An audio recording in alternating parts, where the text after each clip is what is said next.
La différence entre un investisseur qui réussit dans une bourse, et ça c'est dans toutes les bourses, et un investisseur qui perd, ce n'est pas seulement la connaissance financière en termes d'analyse fondamentale ou d'analyse technique, c'est le contrôle de la psychologie, le contrôle de ses émotions.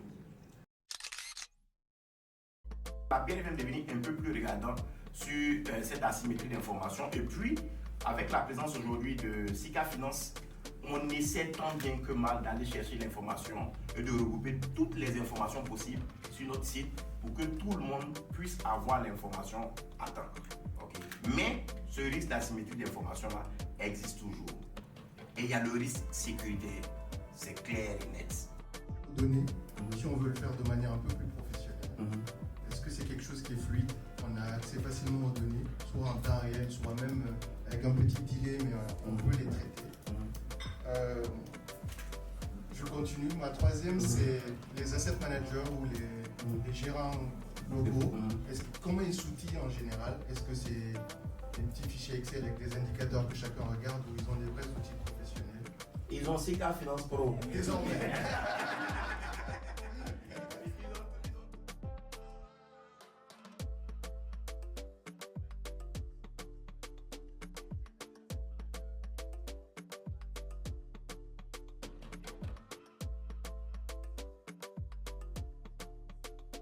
Okay.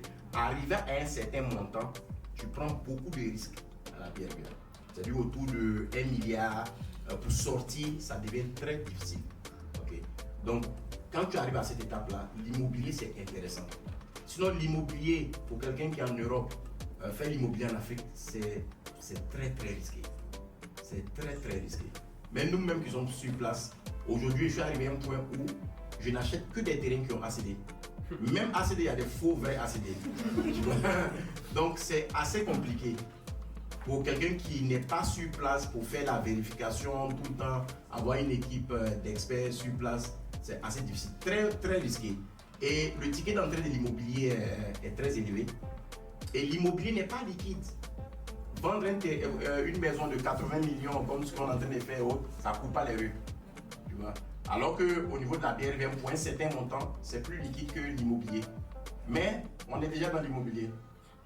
Hein? Donc après on peut parler comment, voilà, si tu peux venir.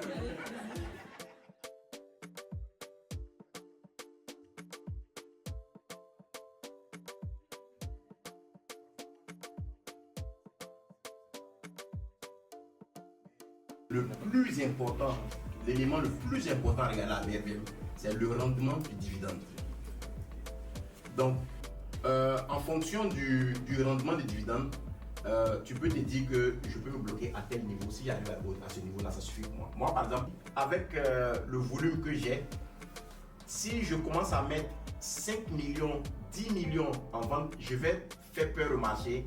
Ça va commencer à dégringoler. Je n'ai pas envie de faire bouger le marché. Donc, je m'arrange à faire des montants de 500 000, 1 million. Donc, je me dis qu'il faut que je commence à sortir progressivement pour ne pas perdre ma mise. Parce que